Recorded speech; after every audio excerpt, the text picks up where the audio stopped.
2 साल की उम्र में पोलियो हो गया। एक ऐसे शहर में जन्मी, काटावांजी, उड़ीसा का एक छोटा सा कस्बा, Orthodox Marwari family, joint family, जहाँ पे माँ बाप को भी नहीं पता ये पोलियो क्या होता है।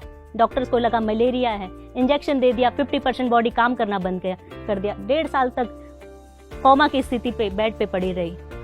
माँ ने हार नहीं मानी, बाप ने हार नहीं मानी। उन्होंने कहा नहीं, हम बच्चे का केयर करेंगे, मालिश किए, हर नीम हकीम सबके पास लेके गए, पर पता नहीं आगे फ्यूचर क्या होगा। 4 साल की एज में मैं चलना वापस से सीखी, लड़खड़ाते हुए, गिरते हुए, भागते हुए आगे फिर से मैं चलना शुरू किया।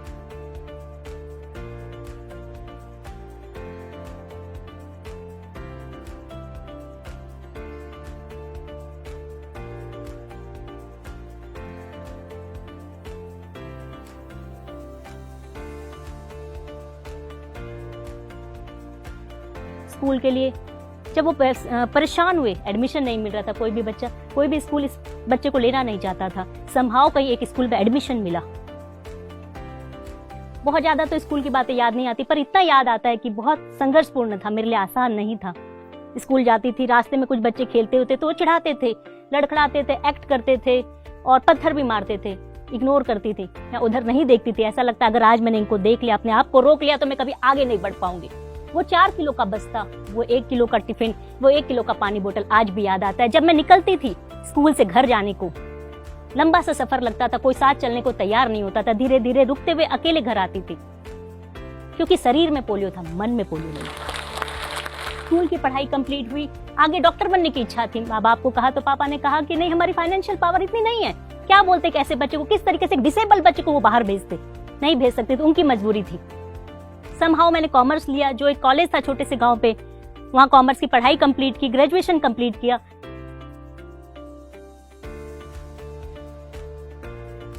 चार साल के बाद अपॉर्चुनिटी मिली कि आप सीए का एग्जाम दे सकते हो, लेकिन घर पे बैठ के दे सकते हो। मैंने बोला बहुत अच्छी बात है, मैं करूंगी कोशिश। जिस समय सीए की पढ़ाई शुरुआत की ना, तो मुझे डेबिट समझ में आता था, क्रेडिट समझ में आता था, मैं भूल चुकी थी अकाउंट्स। फिर भी कोशिश किया, घर पे बैठ के 1 महीना कोशिश की। वहां से उस समय 30 या 40 बच्चे ने गांव से एग्जाम दिया था, मैंने टॉप किया।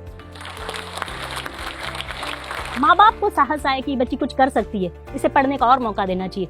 आगे पढ़ने के लिए मैं शहर गई। शहर पे इतना बड़ा शहर था, पहली बार तो मैं 1000 बच्चों को देखा। कहाँ छोटे से गांव में 50 बच्चों के साथ पढ़ी हुई। बहुत मेहनत की, ऐसा नहीं कि जिंदगी में स्ट्रगल नहीं करना पड़ा, पर मुझे कभी समझ में नहीं आया कि स्ट्रगल क्या होता है। वो आम लोगों को दिखाई देता कि हमारा शरीर काम नहीं देता, लेकिन मन में कभी नहीं था। मन से अगर हार जाती तो मैं आज हार जाती। सीए कंप्लीट हुआ, मैंने 6 महीने पहले कंप्लीट किया और मुझे अपने ही कोचिंग इंस्टीट्यूट में बेस्ट स्टूडेंट का अवार्ड मिला। उस समय मैंने टॉप किया।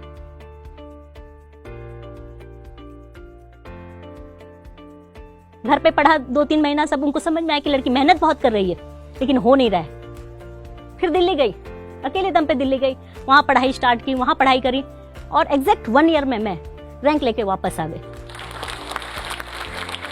यूपीएससी की लिस्ट में मेरा नाम आया, सबका नजरिया चेंज हो गया।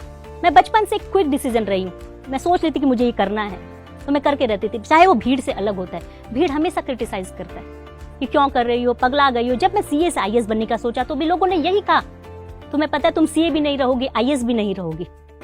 पर मुझे आज तक के सर्वे में लोगों ने कहा कि you are the first CA in lady officer जो become income tax deputy commissioner. Orissa के छोटे से जगह से पली हुई।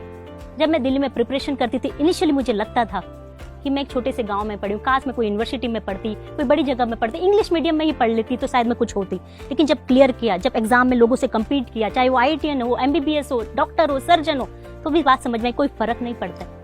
किताबें वही सेम है, ABCD वही सेम है, अ आ ई वही सेम है। पढ़ने का जुनून आपका अलग है। आप उस किताबों की शिद्दत से पढ़िए, मेहनत से पढ़िए, वही आपको आगे लेके जा सकता है। आज की दुनिया में कोई चीज आपको आगे ले जा सकती है सिर्फ एजुकेशन और परिश्रम और विल पावर। मुझे एक बात याद आती है कि जब मेरा एक डॉक्टर जिन्होंने अटल बिहारी वाजपेयी जी का ऑपरेशन किया था घुटनों का, उन्होंने जब मेरा रिपोर्ट देखा, मेडिकल रिपोर्ट, तो उन्होंने एक बात बोली कि सारिका, हमें लगता नहीं है कि तुम चल सकती इस मेडिकल रिपोर्ट के हिसाब से, लेकिन तुम चल रही हो सिर्फ विल पावर के कारण।